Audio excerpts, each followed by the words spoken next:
साथियों नमस्कार। एक बार फिर से आप सभी का बहुत बहुत स्वागत है स्टडी विथ डीटीआई में। आज की क्लास साइबर सिक्योरिटी से है।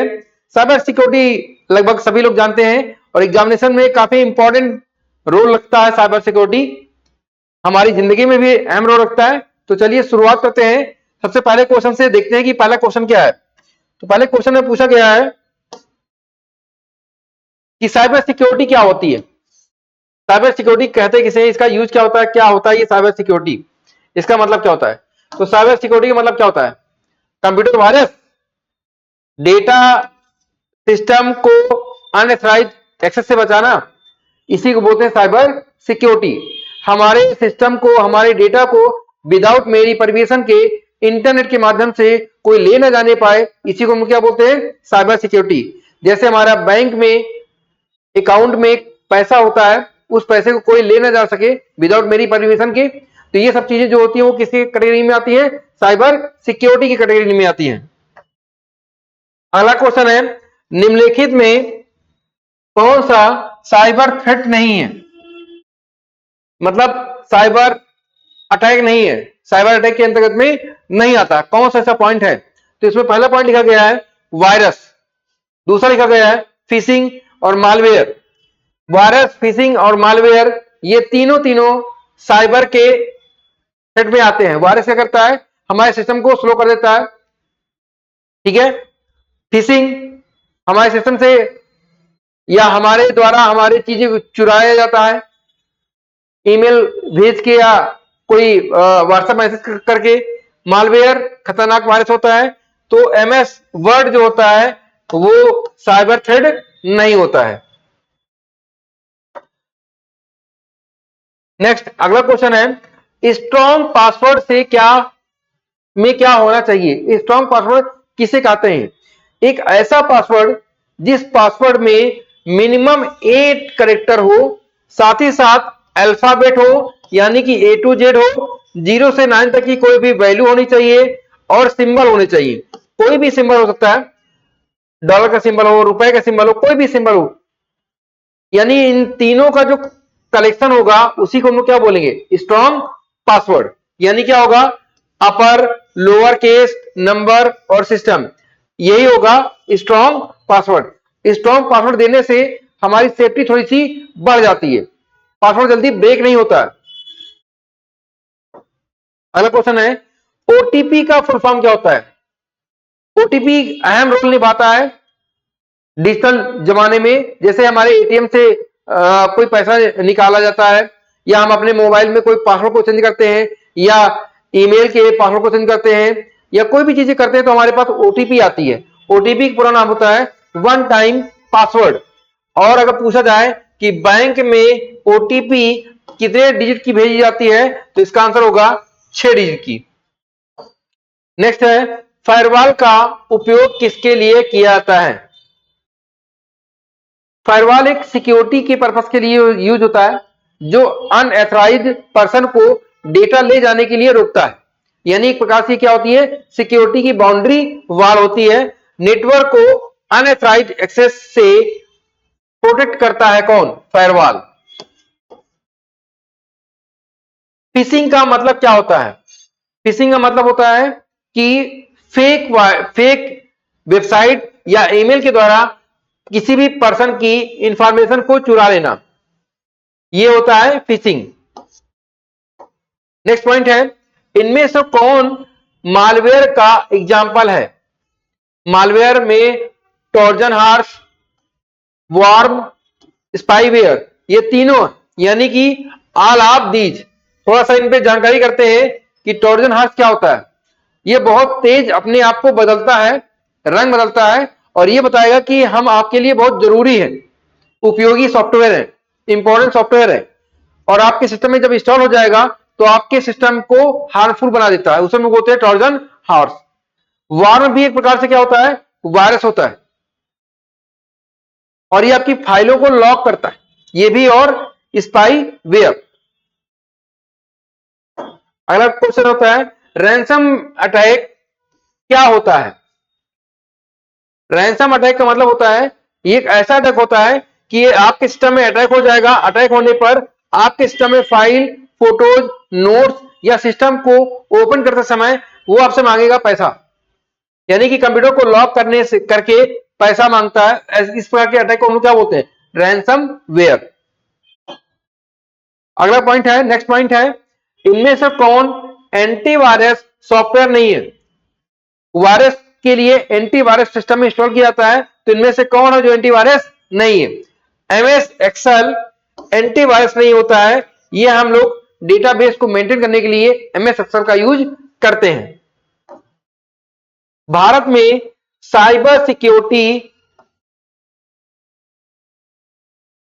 के लिए कौन जिम्मेदार होता है? साइबर सिक्योरिटी के लिए कौन जिम्मेदार होता है? तो इसके लिए होता है CERT-इन, इंडिया की साइबर सिक्योरिटी के लिए ये रिस्पॉन्सिबल संस्था होती है। यूपीआई, यूआईडी और आरबीआई ये तो फाइनेंशियल स्टेटमेंट से संबंधित होते हैं। जब हम लोगों ने पढ़ा था जिसमें डिजिटल फाइनेंशियल टूल्स था, उनमें एनपीसीआई, यूआईडी यानी कि आधार कार्ड के लिए और आरबीआई यानी कि रिजर्व बैंक के लिए होता है। तो जो साइबर सिक्योरिटी के लिए होता है वो क्या होता है? सी ऑप्शन राइट है। अगला क्वेश्चन होता है, टू फैक्टर ऑथेंटिकेशन क्या प्रोवाइड करता है? डबल लेयर सिक्योरिटी, सिक्योरिटी थोड़ी सी ज्यादा हो उसे हम लोग क्या बोलते हैं? Two factor authentication provide. जैसे जब कोई हमारे ईमेल को या हमारे पासवर्ड को या हमारी कोई भी इंफॉर्मेशन को एक्सेस करे तो डबल लेयर की सिक्योरिटी हमसे मांगे, यानी एक्स्ट्रा लेयर ऑफ सिक्योरिटी। अगला क्वेश्चन है, HTTPS वेबसाइट का क्या मतलब होता है? सेफ और इनक्रिप्ट कनेक्शन, यानी कि आपकी जो वेबसाइट रहेगी वो क्या रहेगी? सेफ रहेगी। हाइपरटेक्स्ट ट्रांसफर प्रोटोकॉल सिक्योर, इसका पूरा नाम भी होता है। नेक्स्ट क्वेश्चन है, इनमें से कौन साइबर क्राइम नहीं होता है? तो साइबर क्राइम कौन नहीं होता है? हैकिंग वगैरह साइबर क्राइम में आएगा, फिशिंग भी साइबर क्राइम में आएगा, लेकिन टाइपिंग प्रैक्टिस ये साइबर क्राइम में नहीं आएगा। ब्राउजर में कुकीज का उपयोग किसके लिए होता है? कुकीज डेटा को स्टोर करता है और जब हमें जरूरत होती है तो हमें हेल्प करता है कुकीज। जैसे हम लोगों ने ब्राउजर में कुछ लिखते हैं, हमने कुछ सर्च किया लिख के, अगर हम दोबारा उसी चीज को सर्च करेंगे तो हमें दिखाई देना शुरू हो जाता है कि आपने इसको सर्च किया था, तो हमें ज्यादा लिखने की जरूरत नहीं पड़ती। उसी को हम लोग क्या बोलते हैं? ब्राउजर में कुकीज होती है। अगला पॉइंट है, भारत में साइबर सिक्योरिटी पॉलिसी कब लॉन्च हुई? तो 2013 में भारत में साइबर सिक्योरिटी पॉलिसी को लॉन्च किया गया था। भारत में इसमें कौन मालवेयर नहीं है? मालवेयर कौन नहीं है? तो अभी हम लोगों ने पढ़ा था ये सब चीजें क्या होती है? मालवेयर होती है, यानी कि ये सारी चीजें वायरस के कैटेगरी में आती हैं जिससे हमें नुकसान होता है। लेकिन कंपाइलर जो होता है, कंपाइलर वायरस की कैटेगरी में नहीं होता है, ये ट्रांसलेटर के काम में आता है, प्रोग्रामिंग लैंग्वेज के काम में आता है, जैसे C++ या फिर पाइथन में कंपाइलिंग का काम करता है, ट्रांसलेटर का काम करता है। वीपीएन का फुल फॉर्म क्या है? वीपीएन का पूरा नाम होता है वर्चुअल प्राइवेट नेटवर्क। आपके सिस्टम और नेटवर्क के बीच एक पुल का काम करता है, एक सेतु का काम करता है, उसी को हम लोग बोलते हैं VPN, virtual private network. Next question है, भारत में साइबर क्राइम किस कानून के तहत आते हैं? किस धारा के अंतर्गत में आती हैं? तो आईटी एक्ट 2000 के अंतर्गत में साइबर क्राइम आता है। इनमें से कौन स्ट्रॉन्ग पासवर्ड नहीं है? पासवर्ड नहीं है, तो अगर देखा जाए तो इसमें स्ट्रॉन्ग पासवर्ड कौन सा नहीं है? ये जो पासवर्ड है, ये नॉर्मल पासवर्ड है, ये स्ट्रॉन्ग पासवर्ड नहीं माना जाएगा। क्यों नहीं माना जाएगा? क्योंकि इस पासवर्ड में सिंबल नहीं है, स्मॉल लेटर कैपिटल लेटर है, नंबर भी है, बट सिंबल नहीं है, तो ये स्ट्रॉन्ग पासवर्ड नहीं है। दूसरी बात, इसकी जो लेंथ है वो 8 कैरेक्टर की भी नहीं है। फिशिंग अटैक ज्यादातर किससे किया जाता है? फिशिंग अटैक मोस्टली ईमेल या फेक वेबसाइट के द्वारा किया जाता है। फिशिंग अटैक के द्वारा इंफॉर्मेशन को ली जाती है और आप आपके डेटा को चुरा भी जाता है और आपकी इंफॉर्मेशन को ले ली जाती है।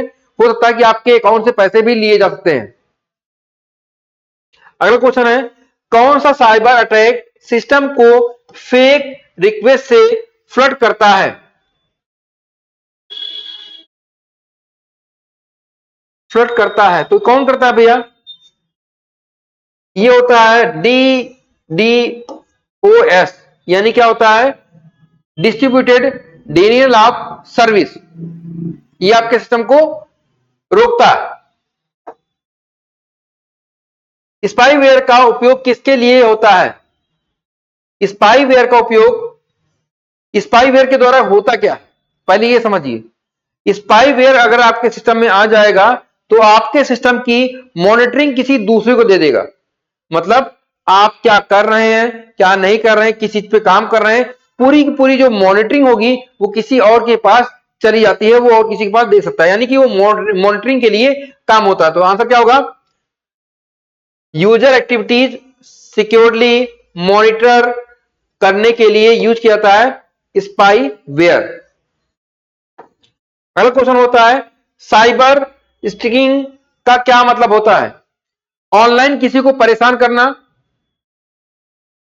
या उसे पैसे मांगना, ये सारी चीजें होती हैं साइबर स्टिकिंग।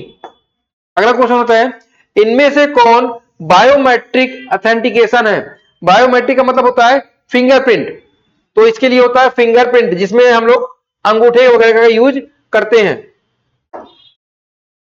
कैप्चा का उपयोग किसके लिए किया जाता है? कैप्चा जब हम लोग कोई फॉर्म भरते हैं तो फॉर्म में कुछ लेटर या कुछ अल्फाबेट आते हैं जिसको हमें फिलअप करना पड़ता है, उसी को हम बोलते हैं कैप्चा। तो किस लिए आता है?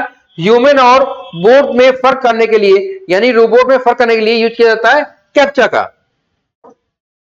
ईमेल सिक्योरिटी के लिए क्या करना चाहिए?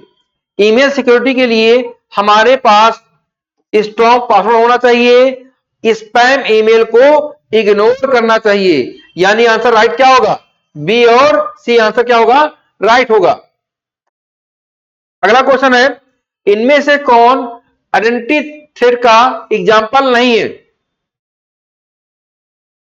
अपना पासवर्ड रीसेट करना ये आइडेंटिटी थ्रेड के अंतर्गत में नहीं आता है। ऑनलाइन ट्रांजैक्शन सिक्योर करने के लिए कौन सी टेक्नोलॉजी होती है? ऑनलाइन ट्रांजैक्शन को सिक्योर करने के लिए दो ही टेक्नोलॉजी होती है, उसका नाम होता है SSL और TLS, secure socket layer, transport layer security. यही दो सिक्योरिटी होती है जिसके द्वारा हम लोग ऑनलाइन सिक्योर होते हैं। की लॉगर क्या होता है? की लॉगर होता क्या है? की लॉगर दो होते हैं, एक तो होता है सॉफ्टवेयर और दूसरा होता है हार्डवेयर। की लॉगर का मतलब होता है रिकॉर्डिंग। जब आपके सिस्टम में की लॉगर लगा होता है या सॉफ्टवेयर इंस्टॉल होता है तो आप जो भी कुछ लिखते हैं वो सारी चीजें क्या होती रहती है? रिकॉर्ड होती रहती है। तो की लॉगर का मतलब क्या हो गया? की स्टोर रिकॉर्ड करता है, जो भी आप स्टॉक करते हैं, जो भी आप लिखते हैं उसे क्या करता है? वो रिकॉर्ड करता है। जैसे यूजर का नाम, पासवर्ड, ईमेल एड्रेस, ये सारी चीजें रिकॉर्ड होती रहती हैं। पब्लिक वाईफाई इस्तेमाल करते समय कौन सा स्टेप सही नहीं है? सेंसिटिव इंफॉर्मेशन को शेयर करना यह सही चीज नहीं होती है।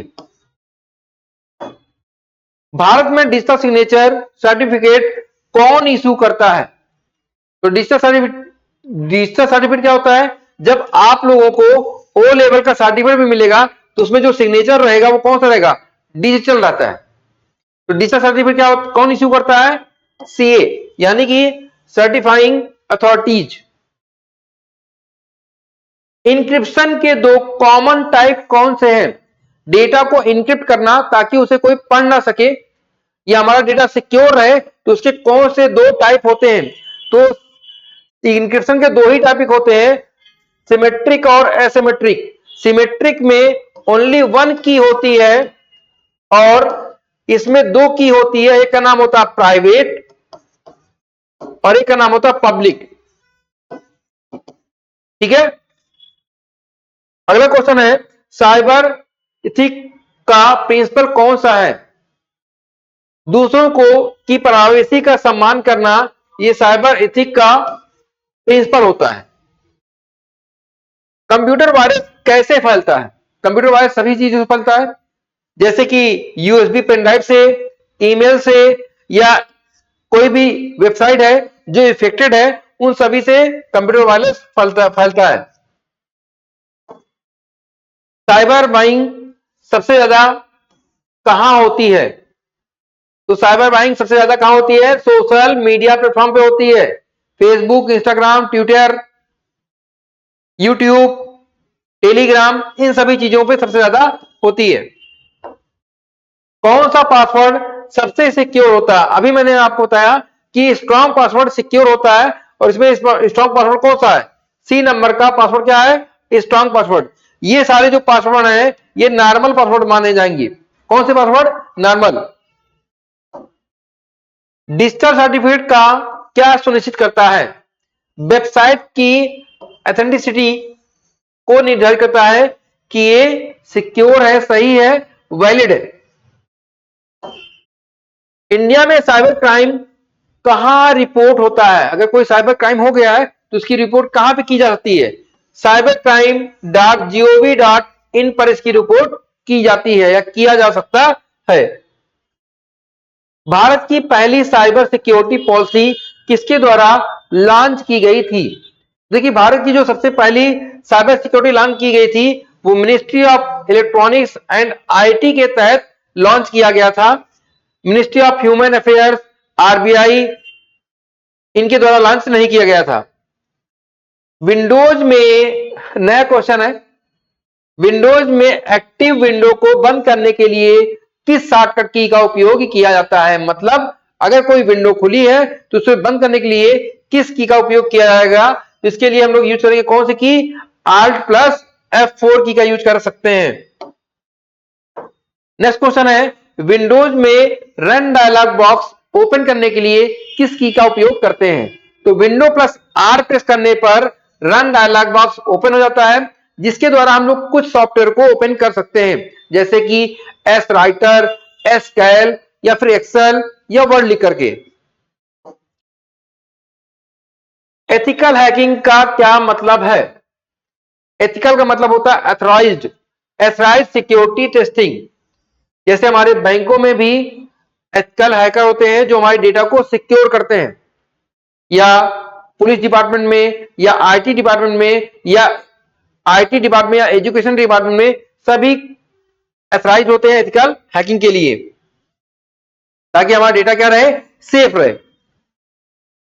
साइबर सेफ्टी के लिए कौन सा स्टेप जरूरी है? साइबर सेफ्टी के लिए सबसे पहली जरूरत होती है एंटीवायरस को अपडेट करना, सॉफ्टवेयर को पैच करना। पैच का मतलब होता है जो हमारा सॉफ्टवेयर सिस्टम में पड़ा होता है उन सॉफ्टवेयर में कोई अपडेशन आ जाए तो उसको तुरंत इंस्टॉल कर लेना। दूसरा होता है स्ट्रॉन्ग पासवर्ड, यानी कि ये सभी चीजें होती हैं साइबर सेफ्टी के लिए। जीएसटी का पूरा नाम क्या होता है? जीएसटी जो कि इनकम टैक्स से संबंधित है, गुड्स एंड सर्विस टैक्स, इसे बोलते हैं goods and service tax. Online सुरक्षित रहने का सबसे अच्छा तरीका क्या है? ऑनलाइन सुरक्षित रहने का सबसे अच्छा तरीका होता है स्ट्रॉन्ग पासवर्ड, एंटीवायरस को यूज करना, और अवेयरनेस। स्पष्ट घटना रिपोर्ट लिखने के लिए कौन सा कौशल या कौन सा स्किल मदद करता है? तो इसके लिए मदद करने वाले को बोलते हैं राइटिंग स्किल। क्या बोलेंगे? Writing skill. अगला क्वेश्चन है, कर्मचारी को सुरक्षा नीतियों का पालन करने के लिए मनाने में कौन सा कौशल आवश्यक है? परसुएशन, ये इंपॉर्टेंट होता है।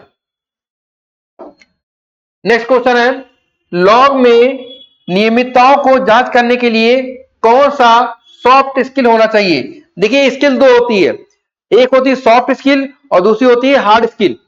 जो जैसे कि सर्टिफिकेट, डिप्लोमा, कोर्स के द्वारा स्किल आती है वो होती है हार्ड स्किल। इसके लिए होता है एनालिटिकल थिंकिंग। अगला क्वेश्चन है, सटीक और स्पष्ट साइबर सुरक्षा दस्तावेज बनाए रखने में कौन सा कौशल आवश्यक होता है? इसके लिए आवश्यक होता है राइटिंग स्किल। एक साइबर विश्लेषक को घटनाओं का मूल कारण जल्दी खोजने में कौन सा कौशल मदद करता है? तो इसके लिए होता है एनालिटिकल थिंकिंग, जिसके द्वारा वो जल्दी से प्रॉब्लम को ढूंढ सकता है।